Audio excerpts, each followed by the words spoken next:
Dear future husband, I'm back at the reading room and so like a different place, like different lighting, changing things up a bit, moving things around, and like I said, just from 2 years ago, just me figuring out the best lighting, the best angles, the best sounds, the best locations, to send you these love letters, and to be sending you all this love from where I am right now, and that sort of thing.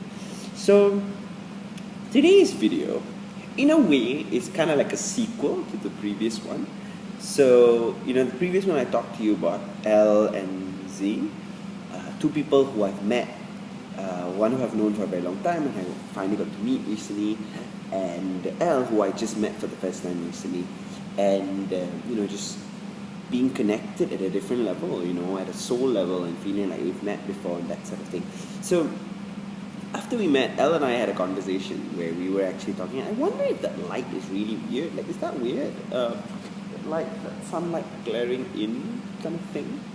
I don't think I can move much, but I can just cover it.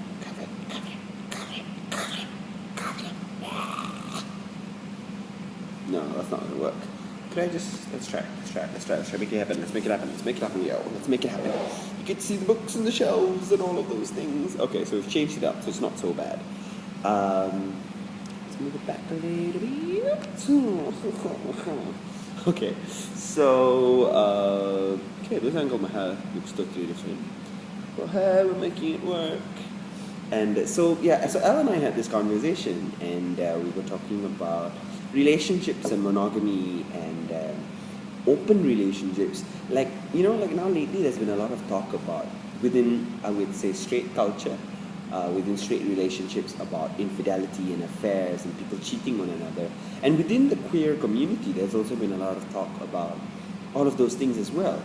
But there's also, I feel like within the queer community, there's a lot more talk about polyamory, about open relationships, that sort of thing. And maybe just to make a difference between polyamory and open relationships. Polyamory is basically multiple people in a relationship. Sometimes all of them in a relationship with one another. Sometimes it could be one person's like the connector between two people. So A and B could be in a relationship with C, but A and B are not in a relationship. So A and C have an equation, C and B have an equation, and that sort of thing. And for the longest time, I never thought something like that could work. I could never understand it. I have no idea how that could work. I have no idea. I just didn't get it until I met a couple of years ago, who then added a third person into their relationship, and then I just saw how it worked, and it totally did. I don't get it. I don't know if that could ever work for me and you, but it works for them, so awesome. So open relationship, on the other hand, depends on what two partners decide. It depends how they're going to do it.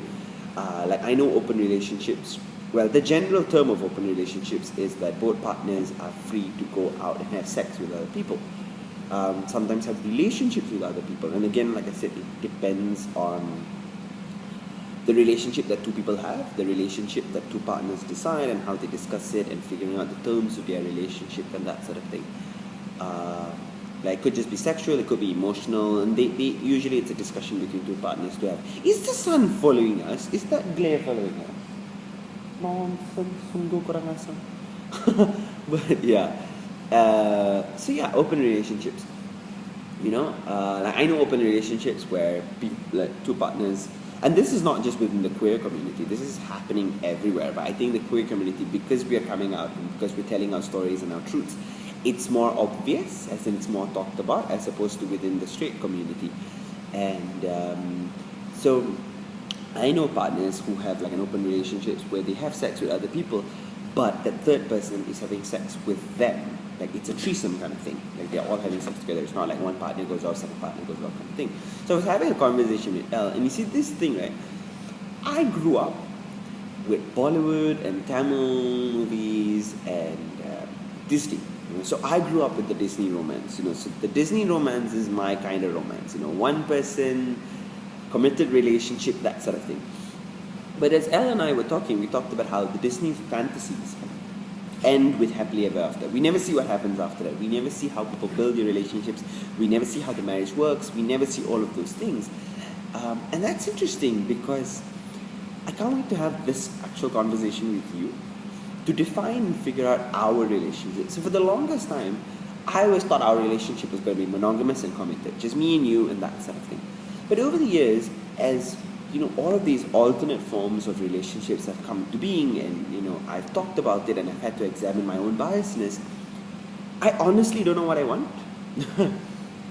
Like, I don't know if I have enough in me to have a relationship with multiple people. I don't think so. I don't see how that will work for me.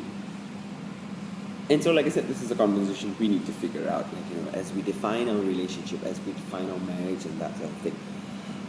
And so, polyamory, not so sure.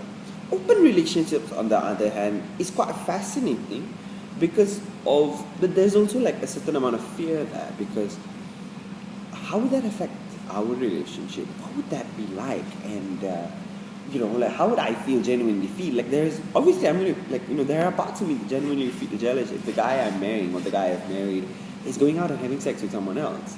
And I'm assuming you would feel exactly the same if I was doing that with something else. So, as far as I can see it, I see monogamy, I see commitment, I see just one person for one person. But I like the fact that knowing the relationship we're going to build together, and the life we're going to build together, and the family we're going to build together, we will be able to have these conversations with love, with honesty, with trust and respect, and come to a way to define and figure out our relationship that works best for both of us, that doesn't hurt the other person, that allows our love to flourish. So at this point in my life, I see monogamy, I see commitment, I see you as the only one. When we meet, we figure out something. Will that change? I don't know. Will you make me want to change it? I don't know. But I look forward to having this actual conversation with you, because it's interesting, because for the longest time in our life, like someone told me recently, we've been told there is a certain way to live life, there is a certain way to be, there is a certain way for relationships to work. And along the way, people have come. I'm almost quoting word for word. Ken Navarro, the YouTuber who I interviewed recently for my godparent interviews, and this is something he said. He said, so for the longest time we've always thought that things are supposed to be a certain way, certain truths. And along the way, people have come who have questioned it when it comes to gender, when it comes to sexuality, when it comes to relationships. And it's interesting to have these conversations, because only when we have these conversations will we know what we really want. And like I said, for now, monogamy and commitment feels really good to me. It feels like the life I want to build. But I also love the idea of having other people around for our kids, which is why, I'm doing the whole godparent thing, the godparent interviews, because I want our kids to be surrounded by this amazing family of love and light and connection, So for me, like I said, at this point of time, I really look at it as monogamy and relationship and commitment is what I want. And so there's a lot of people on the other side of the argument who say, eventually you will get tired of each other, sexually at least anyway, but you will be able to, by having sex with other people, you hold that same romantic love and relationship that you have for each other. But sexually, sometimes you need something else. You need something more. And like I said, we've not met.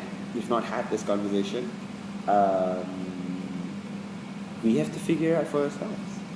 And I think the question is, anybody who's going into a relationship should be having these conversations, should be talking about it, should be figuring out where it is, and they should be able to have that communication and trust and connection with their partner to figure out what is. I'm assuming this angle is so not looking for me. It's just making me sleepy, so I'm going to go back to my original angle later. But you know what I mean?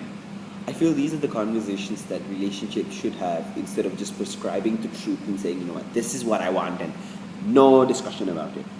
I feel if a relationship is healthy, if a relationship is secure, if your relationship is genuinely built on love for one another, you can have these conversations. Sure, feelings might get hurt, that the love and wanting to make it work would make it work, in whatever way that works. So yeah, monogamy, commitment, relationships, polyamory. Who knows? I can't wait to meet you. And finally have this conversation with you, because it would make for a very, very interesting discussion. Alright, let me sayang, I hope you're doing well. And